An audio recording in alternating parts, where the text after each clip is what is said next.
What's going on, everyone? So the Golden State Warriors are in a very similar situation to the Los Angeles Lakers. They are a team that had high expectations, championship or bust level season for them, and so far it has been a bust. Just like the Lakers are 22-22 and in the 9th seed, the Warriors are even in a worse position at 18-22 and currently sitting in the 12th seed and a full 2 games back of the Utah Jazz for the 10th seed. So this isn't the position that they planned on being in at all. And the Warriors are probably more likely than not going to be very active in the trade market. You've kind of heard little murmurs. Pascal Siakam was supposed to be a big target. Obviously, he went to the Indiana Pacers. So we'll see what kind of play the Golden State Warriors make.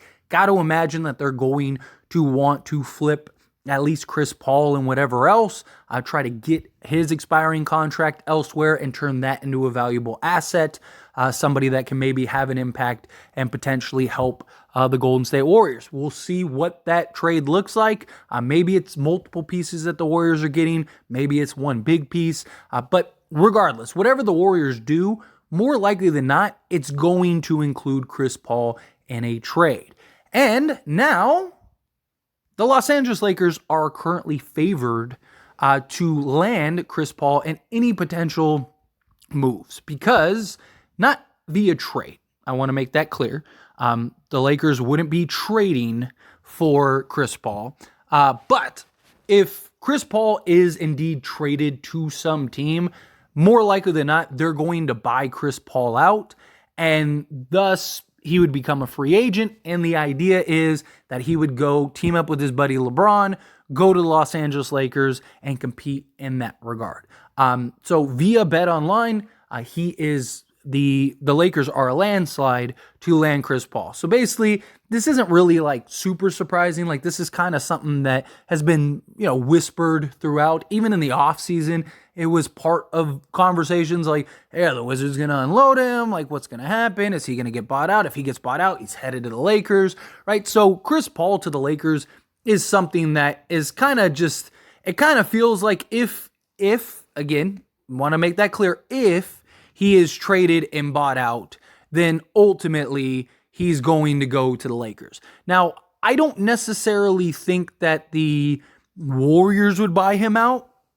Now, that doesn't mean that they wouldn't, right? If the Warriors get to a point where they're too far out, Chris Paul wants to go and compete and go to a contender or a team that has a better chance. Like, let's say, post-trade deadline, when guys start getting bought out and everything, if the Warriors are 4 or 5 games out of a play-in spot, maybe they go, hey, you know what, Chris Paul, let's just call it a season. We'll buy you out, get your money off the books, and then you can go wherever you want to go. That is something that could very well happen, but more likely than not, it's going to take an actual trade, if we're going to end up getting a Chris Paul.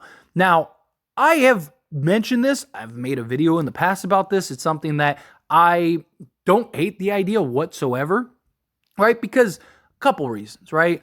One, yes, Chris Paul has a injury history and he has concerns about injuries, but the Lakers wouldn't need him to play this huge role. The Lakers would more likely than not just need him to kind of come in, kind of play like the Rondo role in 2020. You're just simply looking for him to kind of play maybe 15 to 20 minutes tops, right? When LeBron goes to the bench, he slots in, he kind of plays that playmaker role, kind of get that high IQ extension playmaker type guy, could really go a long way. And Chris Paul this year, he's played in 32 games. He has started 11 of them. He's averaged 27.6 minutes, so almost 28 minutes a game, which again, I don't really think the Lakers would need him to play that many minutes, right? Playing off the bench, maybe in certain spots, he closes for the Lakers, but time will tell. But in that time, he's averaging 9 points, 7 assists, 4 rebounds, 1.1 steals, which would be perfect, right? He's shooting 83% from the free throw line. He's shooting 48.4% from 2-point range. And then he's shooting 36% from 3-point range, which is rough for him. I mean, 36 isn't terrible, but you look at like last year, he was 37.5. But He's a guy that more so, especially come playoffs, I think would be very valuable for the Lakers. He's a guy that you could trust in big moments, in big spots. He's going to take care of the ball. He'd help take care of some of the turnover issues that the Lakers have at times. And so I do like the idea. Again, if he's coming in to play some prominent, huge role, and we need him to basically be our starting point guard, I don't like that idea. But him in a backup, hey, we need a secondary playmaker, somebody that can fill in like spot minutes, that would be perfect, right? Because a lot of the issues the last like handful of years with Chris Paul is the amount of minutes he plays, right? He's playing 60 to 70 games a season, and he's playing 32 minutes minimum, right? So when he's playing 32 minutes, he's just not a spring chicken anymore to where he can go play 32 minutes a game, 70 games a season, and avoid injury, right? By the time he gets to the playoffs, his body's falling apart and, he's done. Where I think with the Lakers, he basically would have to play half of that. So instead of playing 32 minutes, he's playing like I said, 15 to 17 minutes on average. If he's having a good night or something like that, he could close for you. Games that LeBron takes the night off, you could kind of have him step up in that role in that minutes. I do like the idea of Chris Paul, but if the Lakers trade for Dejounte Murray, then I don't, right? Unless other moves happen, right? But if the Lakers end up trading D'Lo for Dejounte Murray, and that's basically the gist of it, then I don't think Chris Paul makes a lot of sense. You could argue, right? Like, so let's say the Lakers trade D'Lo for Dejounte Murray, and then we basically have the same roster. You could have a starting five of like Dejounte Murray, Taurean Prince, Jared Vanderbilt, LeBron James, and Anthony Davis.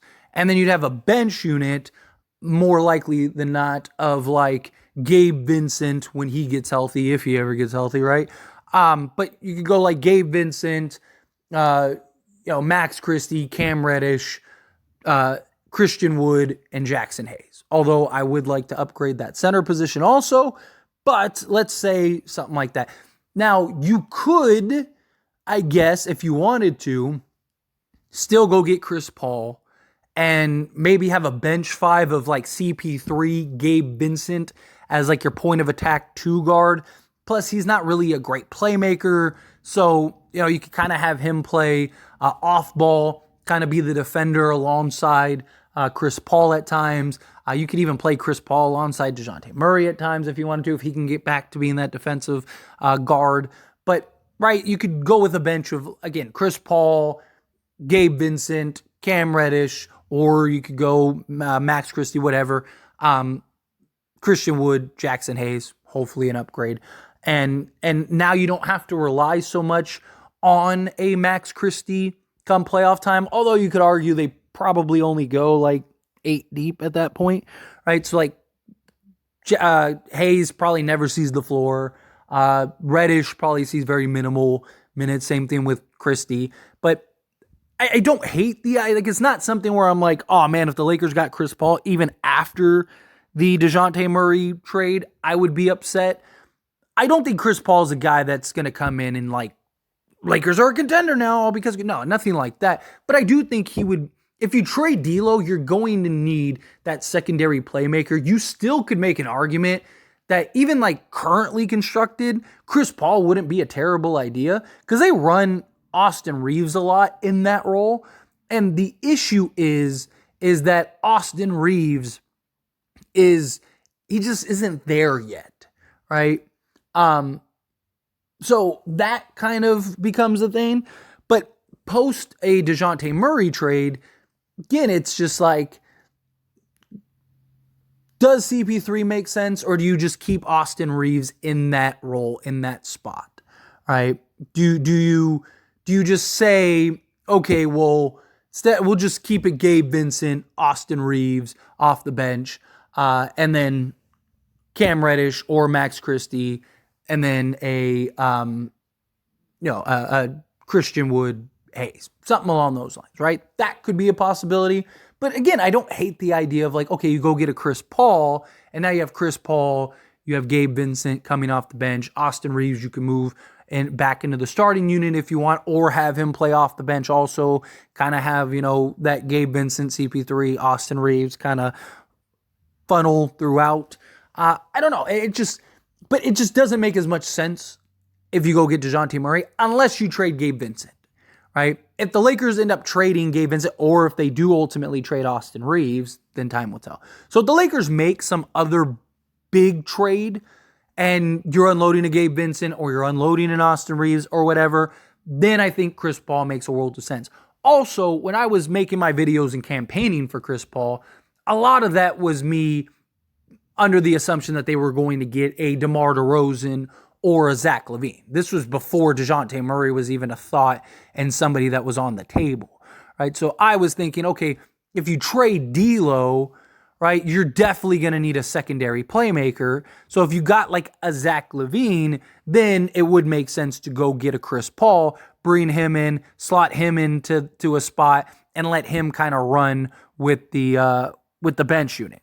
That was kind of my thought process with that. But now that we know that Dejounte Murray actually looks like in all likelihood to be the more likely trade to happen, then I kind of lean towards Chris Paul doesn't really make sense. But if the Lakers have some other moves up their sleeve, right? They go trade for Dejounte Murray, and then go move Gabe Vincent, or like I said, an Austin Reeves or something, then I think you go get Chris Paul.